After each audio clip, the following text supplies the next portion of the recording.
भक्ति रस धारा में आपका स्वागत है। आज हम सुनेंगे शुक्रवार संतोषी माता की व्रत कथा और विधि। चलिए सुनते हैं पहले विधि। इस व्रत को करने वाला कथा कहते व सुनते समय हाथ में गुड़ व भुने हुए चने रखें।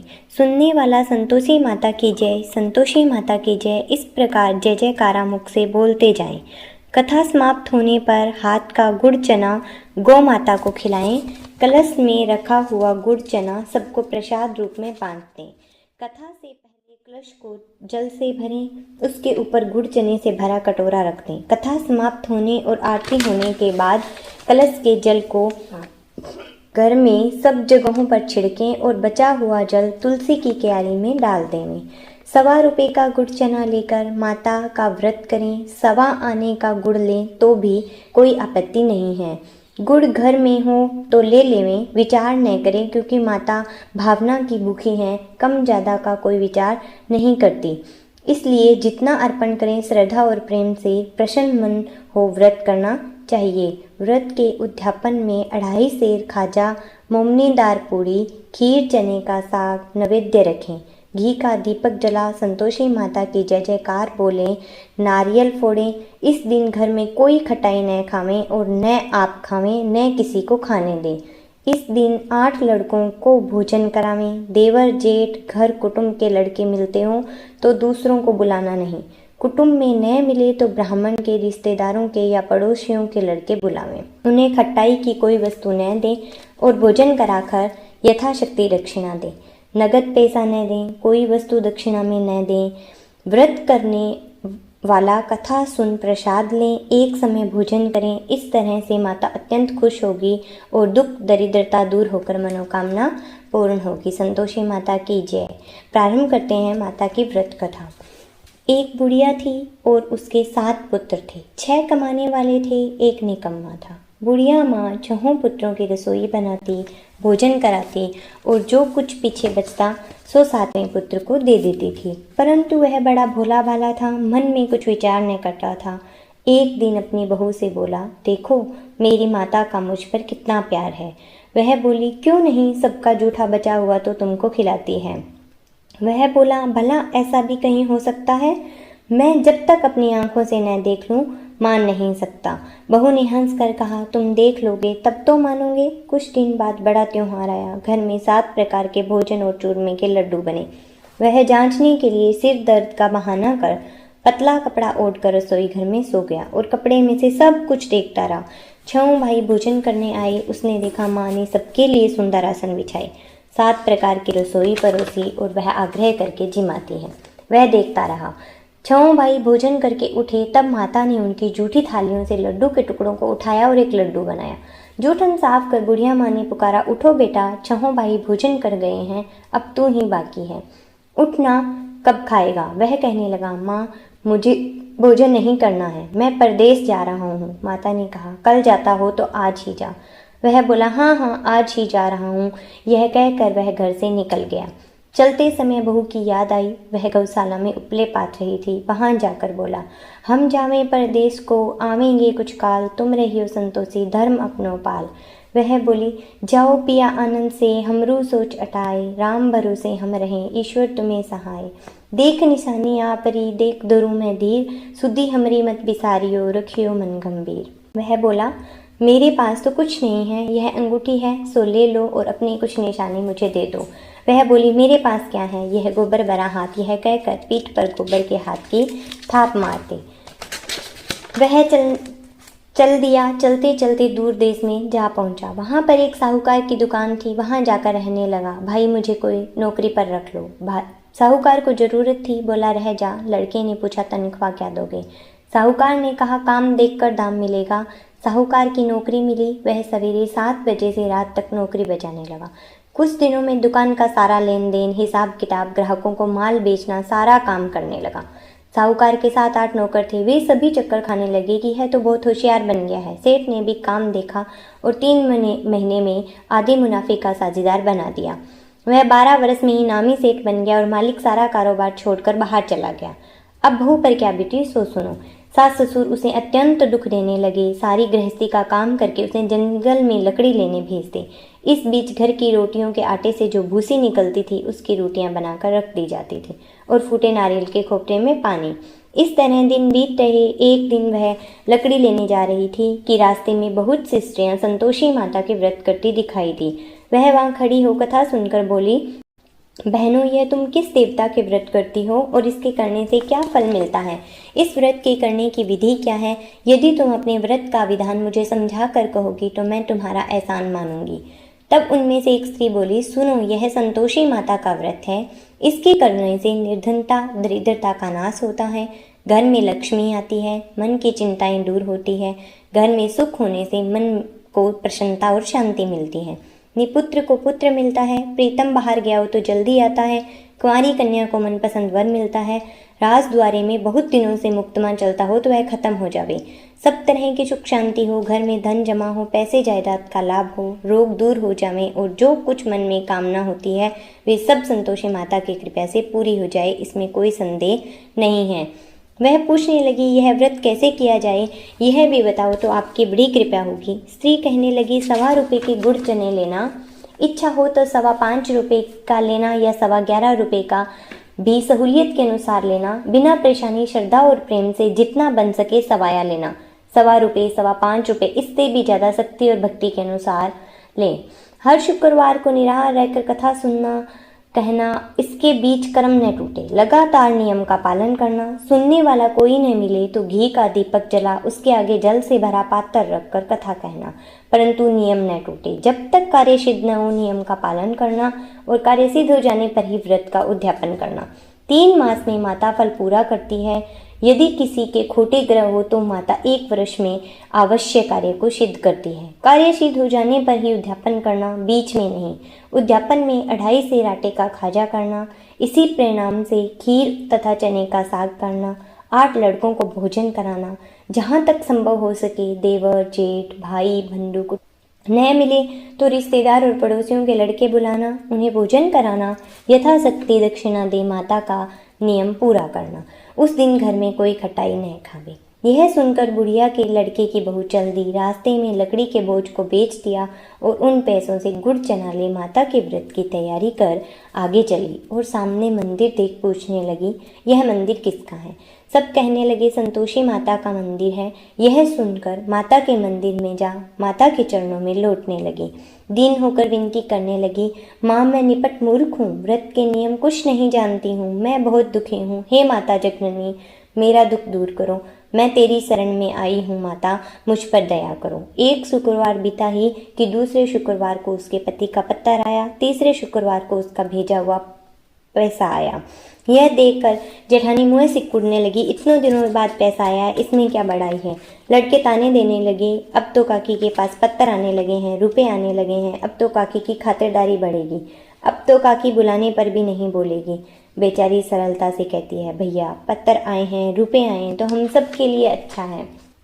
ऐसा कहकर आंखों में आंसू भरकर संतोषी माता के मंदिर में आ मातेश्वरी के चरणों में गिरकर रोने लगी। माँ, मैंने तुमसे पैसा नहीं मांगा, मुझे पैसे से क्या काम है, मुझे तो अपने सुहाग से काम है, मैं तो अपने स्वामी के दर्शन और सेवा मांगती हूँ। तब माता ने प्रसन्न होकर कहा, जा बेटी, तेरा स्वामी जल्दी ही घर आएगा। यह सुनकर वह खुशी से बावली हो घर का काम काज करने लगी। अब संतोषी माता विचार करने लगी कि इस भोली पुत्री से मैंने कह तो दिया है कि तेरा पति जल्दी आएगा, पर वह आएगा तो आएगा कहाँ से? वह तो स्वप्न में भी इसे याद नहीं करता, उसे याद दिलाने मुझे ही जाना पड़ेगा। इस तरह माता बुढ़िया के बेटे के पास स्वप्न में जाकर प्रकट हुई और बोली, साहूकार के बेटे, सोता है या जागता है? वह बोला, माता, सोता भी नहीं हूँ और जागता भी नहीं हूँ, बीच में हूँ, कहो क्या आज्ञा है। माता कहने लगी, तेरा घर बार कुछ है या नहीं? वह बोला, मेरा सब कुछ है माता, माँ बाप भाई बहन बहू, क्या कमी है? माँ बोली, भोले पुत्र, तेरी पत्नी घोर कष्ट उठा रही है, तेरे माँ बाप उसे दुख दे रहे हैं, वह तेरे लिए तरस रही है, तो उसकी सुधि ले। वह बोला, हाँ माता, यह तो मुझे मालूम है, पर मैं जाऊँ तो जाऊँ कैसे? परदेश की बात है, लेन देन का कोई हिसाब नहीं, जाने का कोई रास्ता नजर नहीं आता, कैसे चला जाऊँ? माँ कहने लगी, मेरी बात मान, सवेरे नहा धोकर संतोषी माता का नाम ले, घी का दीपक जला, दंडवत कर दुकान पर जा बैठना। देखते देखते तेरा लेन देन सब चूक जाएगा, जमा माल बिक जाएगा, सांझ होते होते धन का ढेर लग जाएगा। जब सवेरे बहुत जल्दी उठकर उसने लोगों से अपने सपन की बात कही तो सब लोग उसकी हंसी उड़ाने लगे और बोले, कहीं सपने भी सच होते हैं। एक बूढ़ा बोला, देख भाई, मेरी बात मान, इस प्रकार सच झूठ के बदले में जैसा देवी ने कहा है वैसा करने में तेरा क्या जाता है। वह बूढ़े की बात मान स्नान कर संतोषी माता को दंडवत कर घी का दीपक जला दुकान पर जा बैठता है। थोड़ी देर में वह क्या देखता है, देने वाले रुपए देने लगे, लेने वाले हिसाब लेने लगे, कोठे में भरे सामान की खरीदारी नगद दाम में सौदा करने लगे। शाम तक धन का ढेर लग गया। माता का चमत्कार देख प्रसन्न हो मन में माता का नाम ले घर ले जाने के वास्ते गहना और कपड़ा खरीदने लगा और वहाँ से काम से निपट कर वह घर के लिए रवाना हुआ। वहाँ बहू बेचारी जंगल में लकड़ी लेने जाती, लौटते वक्त माँ के मंदिर में विश्राम करती। वह तो उसके रोज रुकने का स्थान था। दूर से धूली उड़ती हुई देखकर माता से पूछती है, हे माता, यह धूली कैसे उड़ रही है। माँ कहती है, हे पुत्री, आज तेरा पति आ रहा है, अब तो ऐसा कर, लकड़ियों के 3 बोझ बना ले, एक नदी के किनारे, दूसरा मेरे मंदिर पर और तीसरा अपने सर पर रख। तेरे पति को लकड़ियों का कट्टा देखकर मोह पैदा होगा, वह वहाँ रुकेगा, नाश्ता पानी बना खाकर माँ से मिलने जाएगा। तब तो लकड़ियों का बोझ उठाकर घर जाना और बीच चौक पर गड्ढा डालकर जोर से 3 आवाजें लगाना, लो सासू जी, लकड़ियों का कट्टा लो, भूसी की रोटी दो, नारियल के खोपरे में पानी दो, आज कौन मेहमान आया है। माँ की बात सुन बहू बहुत अच्छा माता कहकर प्रसन्न हो लकड़ियों के 3 गड्ढे ले आई। एक नदी के तट पर, एक माता के मंदिर में रखा। इतने में एक मुसाफिर आ पहुंचा। वह वहां रुका, नाश्ता पानी बना खाकर घर के लिए रवाना हुआ। वहां जाकर घर जाकर अपनी माँ से मिला और तभी एक उसकी बहू सर पर लकड़ियों का कट्टा लेकर आती है। लकड़ी का भारी बोझ आंगन में डालकर जोर से 3 आवाजें लगाती है, लो सासू जी, लकड़ियों का कट्टा लो, भूसी की रोटी दो, नारियल के खोपरे में पानी दो, आज कौन मेहमान आया है। यह सुनकर सास बाहर आ अपने दिए हुए कष्टों को भुलाते हुए कहती है, बहू ऐसा क्यों कहती है, तेरा मालिक ही तो आया है, आ बैठ, मीठा भात खा, भोजन कर, कपड़े गहने पहन। इतने में आवाज़ सुन पति बाहर आता है और अंगूठी देख व्याकुल हो माँ से पूछता है, माँ यह कौन है। माँ कहती है, बेटा तेरी बहू है, आज 12 वर्ष हो गया है, जब से तू गई है तब से सारे गांव में जानवरों की तरह भटकते फिरती है, घर का काम काज कुछ नहीं करती, 4 समय आकर खा जाती है और अब तुझे देखकर भूसी की रोटी और नारियल के खोपरे में पानी मांग रही है। वह लज्जित हो बोला, ठीक है माँ, मैंने इसे भी देखा है और तुम्हें भी देखा है, अब मुझे दूसरे घर की ताली दो तो मैं उसमें रहूं। तब माँ बोली, ठीक है बेटा, जैसी तेरी मर्जी, कहकर चाबी का गुच्छा पटक दिया। उसने चाबी ले दूसरे कमरे में जो तीसरी मंजिल के ऊपर था खोलकर सारा सामान जमाया। एक दिन में वहाँ राजा के महल जेठा ठाट बाट बन गया। अब क्या था, वे दोनों सुखपूर्वक रहने लगे। इतने में अगला शुक्रवार आया। बहू ने अपने पति से कहा कि मुझे माता का उद्यापन करना है। पति बोला, बहुत अच्छा, खुशी से करो। वह तुरंत ही उद्यापन की तैयारी करने लगी। जेठ के लड़कों को भोजन के लिए कहने लगी। उसने मंजूर किया, परंतु जेठानी ने पीछे से बच्चों को सिखा दिया, देखो रे, भोजन के समय सब लोग खट्टाई मांगना, जिससे उसका उद्यापन पूरा न हो सके। लड़के जीमने आए, खीर पेट भरकर खाई, परंतु माँ की बात याद आते ही कहने लगे, हमें कुछ खटाई को दो, खीर खाना हमें नहीं भाता, देखकर अरुचि होती है। बहू कहने लगी, खटाई किसी को नहीं दी जाएगी, यह तो संतोषी माता का प्रसाद है। लड़के तुरंत उठ खड़े हुए और बोले, पैसे लाओ। भोली बहू कुछ नहीं जानती थी, सो उसने उन्हें पैसे दे दिए और लड़के उसी समय जाकर के इमली ला खाने लगे। यह देखकर बहू पर माता जी ने कोप किया। राजा के दूत उसके पति को पकड़ कर ले गए। जेठ जेठानी मनमाने खोटे वचन कहने लगे, लूट लूट कर धन इकट्ठा किया है, सो राजा के दूत पकड़ कर ले गए। अब सब मालूम पड़ जाएगा जब जेल की हवा खाएगा। बहू से यह वचन सहन नहीं हुए।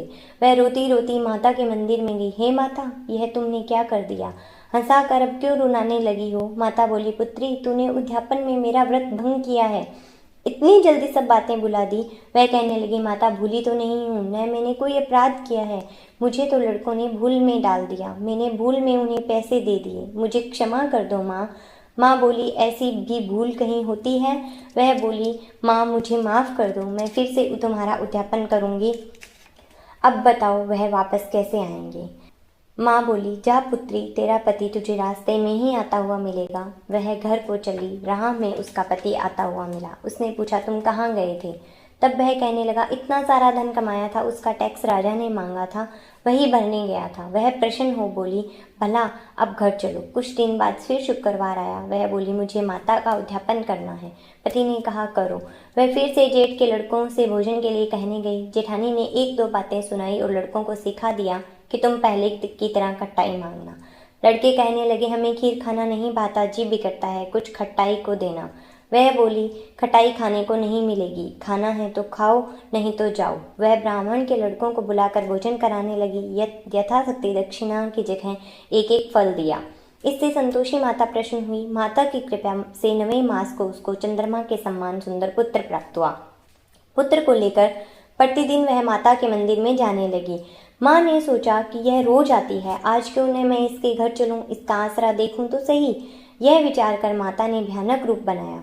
गुड़ और चने से सना हुआ मुख, ऊपर सूंड के समान होठ, उस पर मक्खियां भिनभिना रही थी। दहलीज पर पांव रखते ही उसकी सास चिल्लाई, देखो रे, कोई चुड़ैल डाकिनी चली आ रही है, लड़कों इसे भगाओ, नहीं तो यह किसी को खा जाएगी। लड़के डरने लगे और चिल्लाकर खिड़की दरवाजे बंद करने लगे। बहू रोशनदान से देख रही थी। प्रसन्नता से पगली हो चिल्लाने लगी, आज मेरी माताजी मेरे घर आई है, आज मेरी माताजी मेरे घर आई है। यह कहकर बच्चे को दूध पिलाने से हटाती है। इतने में सास का क्रोध फूट पड़ा। बोली, रांड, इसे देखकर कैसे उतावली हुई है जो बच्चे को पटक दिया। इतने में माता के प्रताप से जहाँ देखो वहाँ लड़के ही लड़के नजर आने लगे। वह बोली, मांझी, मैं जिनका व्रत करती हूँ यह वही संतोषी माता है। इतना कह झट से सारे घर के किवाड़ खोल देती है। सबने माता के चरण पकड़ लिए और विनती कर कहने लगे, हे माता, हम मूर्ख हैं, हम अज्ञानी हैं, हम पापी हैं, तुम्हारे व्रत की विधि हम नहीं जानते, तुम्हारा व्रत भंग करके हमने बहुत बड़ा अपराध किया है। हे माता, आप हमारा अपराध क्षमा करो। इस प्रकार माता प्रसन्न हुई। माता ने बहू को जैसा फल दिया वैसा सबको दिया। जो पढ़े उसका मनोरथ पूर्ण हो। बोलो संतोषी माता की जय। संतोषी माता की जय। संतोषी माता की जय।